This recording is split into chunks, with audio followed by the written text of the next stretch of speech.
It was a dark, snowy night on February 3rd, 1972, when the Durhams, a well-respected family in North Carolina, were brutally murdered in their own home. The case remained unsolved for over 5 decades, causing fear and unease in the community as people wondered who could have committed such a heinous crime. There are some mysteries in this world that seem to be shrouded in darkness, their secrets hidden away from prying eyes and curious minds. Finally, investigators were able to solve the triple homicide after more than 50 years in 2022.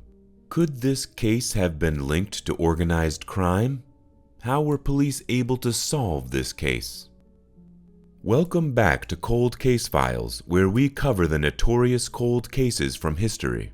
Today, we'll delve into a case that remained unsolved for 50 long years until justice was finally served in 2022. But first, if you are new to the channel or haven't subscribed yet, please consider clicking the subscribe button, as it helps us and motivates us to create more content for you. So, without further ado, let's dive right into this mystery. Today's case takes us to the beautiful city of Boone, North Carolina, which is a picturesque mountain town located in the northwest region of the state. Nestled in the heart of the Blue Ridge Mountains, it is a popular destination for outdoor enthusiasts and nature lovers. Boone is home to the Appalachian State University, which brings a youthful energy to the town. Visitors can explore the charming downtown area, which is filled with unique shops, restaurants, and galleries. Outdoor activities abound in the area, with opportunities for hiking, biking, skiing, and more. Boone's natural beauty, rich history, and vibrant culture make it a mesmerizing destination in North Carolina. Bartex Bryce Durham, the son of Coy M. Durham and Collie Devon Crabb Durham, was born on November 12, 1926, in the beautiful state of North Carolina. He was a man of many talents and experiences who lived a meaningful life. Bryce's siblings, Ralph L. Durham and Gail Durham Mandlin, were an important part of his life while growing up. He graduated from Appalachian State University with a degree in history and physical education in 1941, and went on to teach for a year at Mount Pleasant School in Wilkes County after World War II.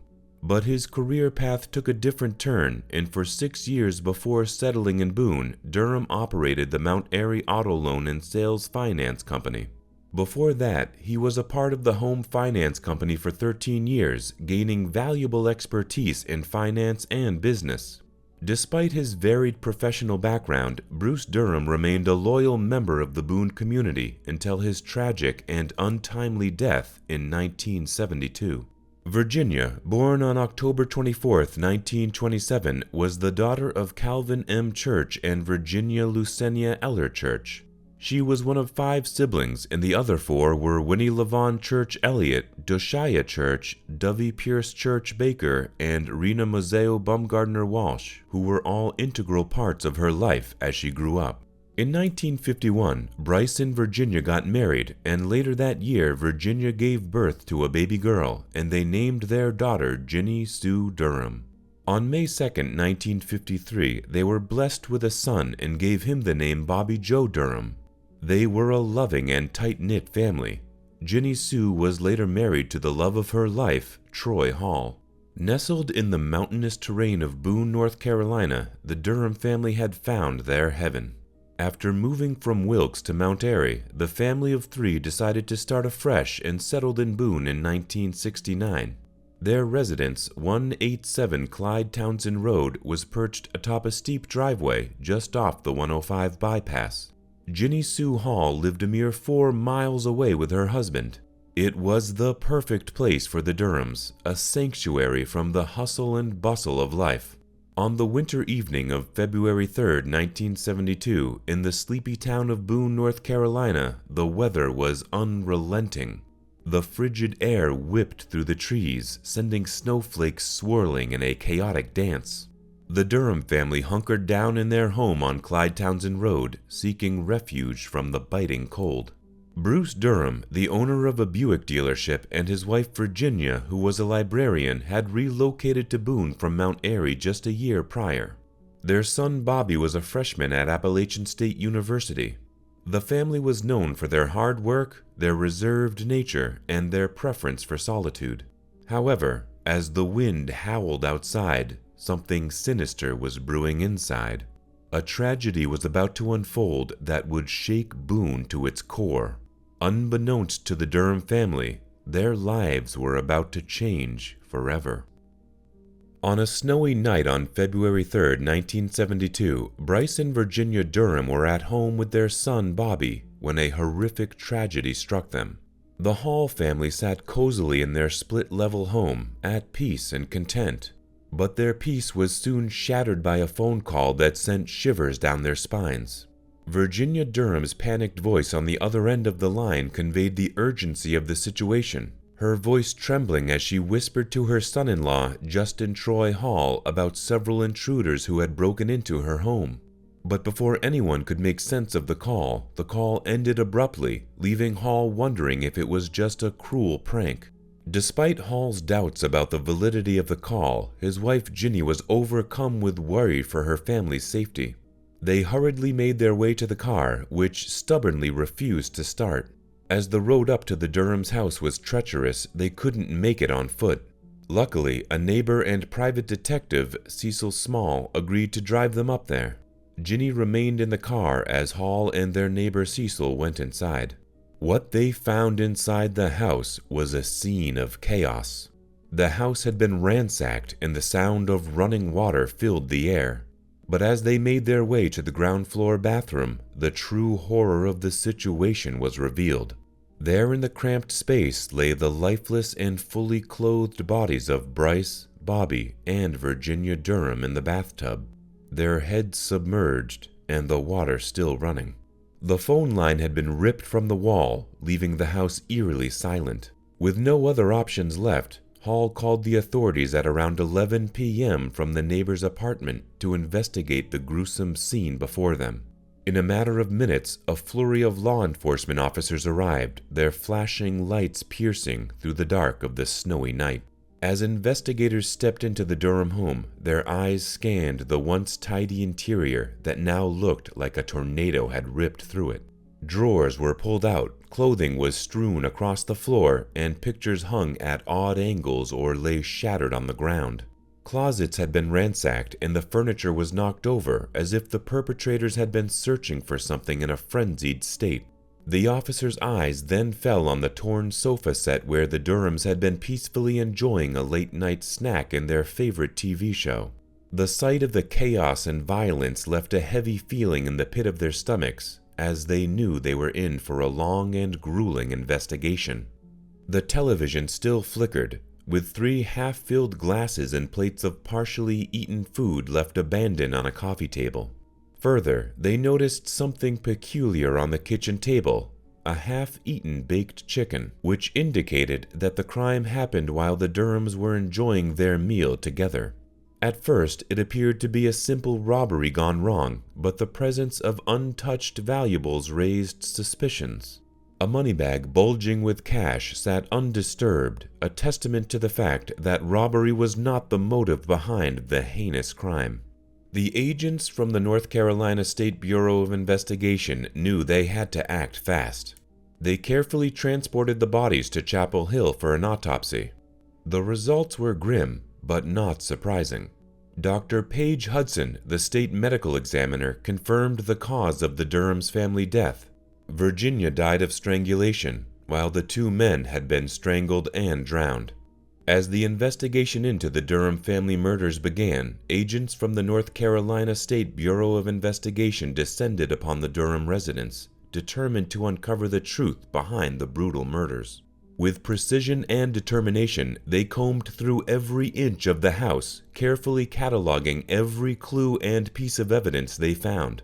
As the investigation deepened, the team grew, swelling to 7 or 8 agents by Saturday morning. But that was only the beginning.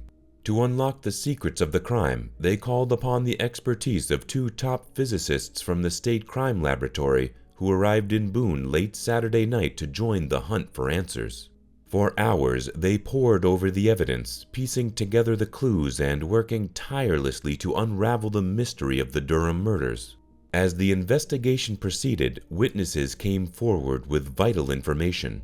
One eyewitness reported seeing a green and white SUV leaving the Durham's residence just after 10:30 p.m. that fateful night, but the vehicle disappeared in seconds. The North Carolina Highway Patrol launched a search for the SUV and found it abandoned on the side of the road a few miles away. The engine was still running, windshield wipers slapping against the snow, and doors firmly closed. The investigators realized that the killers had used the SUV as their escape car. It was later discovered that Bryce Durham had taken the SUV from his dealership to get home in treacherous weather conditions. As the police searched the car, they found a bag of silver, presumably taken from the Durham residence. It was a pivotal clue, and investigators hoped it would lead them to the perpetrators of this heinous crime. The investigation into the Durham murders was a tough journey through the murky waters of suspicion and speculation. The list of possible suspects was long and winding, with multiple twists and turns along the way. Justin Troy Hall, the estranged son-in-law of Bryce and Virginia Durham, was among those scrutinized by authorities. A group of men from Asheville also came under the microscope, arrested and charged in connection with the killings, only to be set free due to a lack of evidence. Rumors and whispers of a contract killing hung heavy in the air, fueled by the precision of the knots used to bind the victims. But as the years rolled by, leads became cold. The Watauga County Sheriff's Department, Boone Police Department, and North Carolina State Bureau of Investigation all toiled tirelessly. Yet the trail grew colder with each passing day. It seemed as though the answers to this brutal crime would forever remain a mystery. For over 45 years, the Durham triple murder case remained an unsolved mystery, with leads drying up and investigators struggling to piece together the clues. But in 2019, a glimmer of hope emerged after a conversation between a man named Shane Burt and a sheriff's deputy in Georgia. Shane Burt was the son of a suspected killer, Billy Sunday Burt, who died in prison in 2017 while serving a life sentence for 3 murders that he committed in the 1970s. Shane Burt was helping with research for an upcoming book by Phil Hudgens when he shared a shocking story his father had once told him during a prison visit.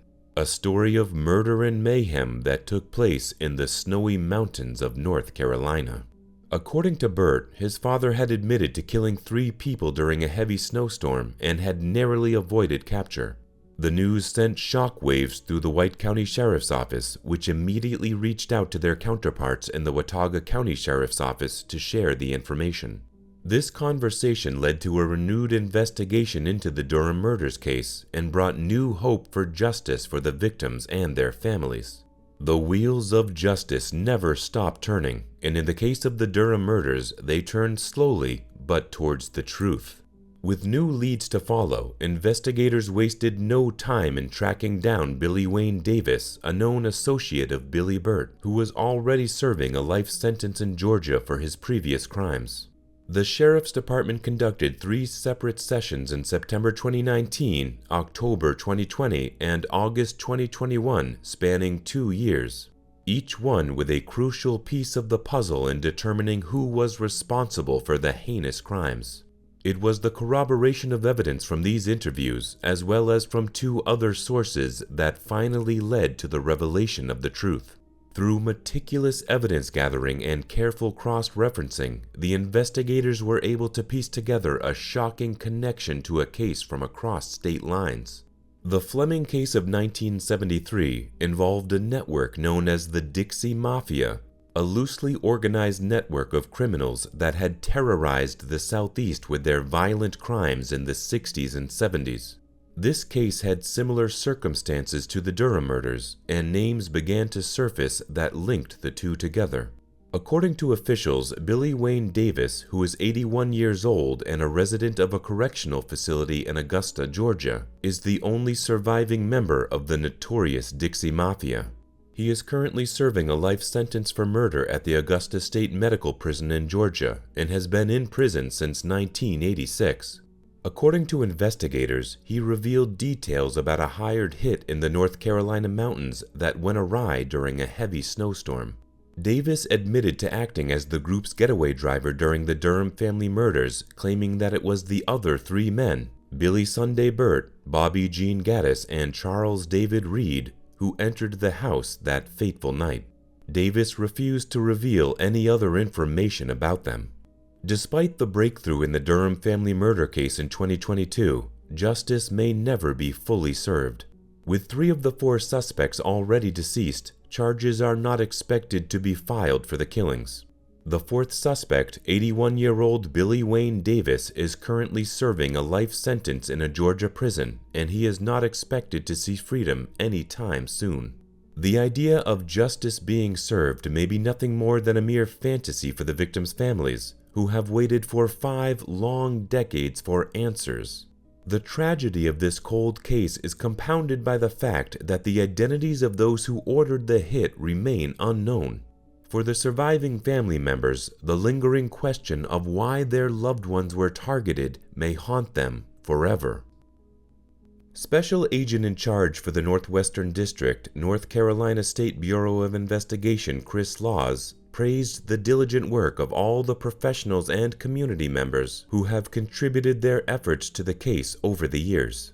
Ginny Durham, the sole surviving member of the Durham family, was full of gratitude as she expressed her appreciation in the press conference that was held in 2022 to the dedicated individuals who worked tirelessly to solve her family's 50-year-old cold case. She acknowledged the sacrifices made by these investigators who spent countless days and weekends to solve the case. Ginny Durham was especially grateful to Len Hagman, the sheriff of Watauga County, who remained committed to bringing closure to her family. She also expressed her gratitude to Wade Colford, a special agent with the State Bureau of Investigation, Carolyn Johnson, captain of investigations for Watauga County Sheriff's Office, and Charles Whitman, a retired SBI special agent who continued to work on the case even after retirement. For Ginny Durham, their unwavering dedication and friendship meant the world to her, and it gave her hope in the midst of difficult years. It's a testament to the human spirit's power to persevere, even in the face of seemingly insurmountable obstacles. Watauga County Sheriff Len Hagman also extended his thanks to all the agencies, law enforcement officials, investigators, and agents who had worked on the case for decades. The resolution of the Durham case was a much-needed turning point for the community affected by the tragic events of 1972. The Watauga County Sheriff's Office acknowledged the numerous individuals who have played a role in bringing the case to a close, and expressed their appreciation for the efforts of everyone who helped find answers for the Durham family. For Rufus Edmonston, former North Carolina Attorney General, it became a personal preoccupation. He met with Bryce Durham's mother, who had begged him to find the killers, and it broke his heart to see her die without finding closure. "I didn't want to let her down," he said. "It was the mystery of the mountains for years and years, and Edmonston was frustrated he couldn't solve it himself. But now, thanks to the tireless work of Sheriff Hagman and his team, the case has been solved." For Edmonston, it was a great relief, and he expressed his gratitude to the investigators who made it happen. The son of one of the perpetrators, Shane Burt, wants to apologize to every single victim of his father, Billy Sunday Burt. Despite his father being a murderous man who killed dozens of people, Shane is not trying to cover up his heinous acts. Instead, he wants to provide closure to as many people as he can. The case may have taken 50 years to be solved, but everyone involved showed dedication and commitment to justice, which is a testament to their perseverance. Despite the lack of closure, the fact that the case has been solved after 50 years brings some measure of relief, and the hope that future generations will be able to rest easy knowing that justice has prevailed, even if only partially. We hope that you've enjoyed this gripping story of how this cold case was solved after 50 years. The Durham family can finally find peace and closure after over 4 decades of waiting. Thanks to the hard work and dedication of law enforcement officials, investigators, and community members, justice has been served. The persistence and commitment of those involved in this case remind us that it is never too late to seek the truth and find answers. What are your thoughts on this case? Were you impressed by the way it was finally solved? Share your opinions in the comments section below. And don't forget to like, share, and subscribe to our channel for more captivating true crime stories. Until next time, stay safe and keep your eyes peeled for the next mystery to unfold.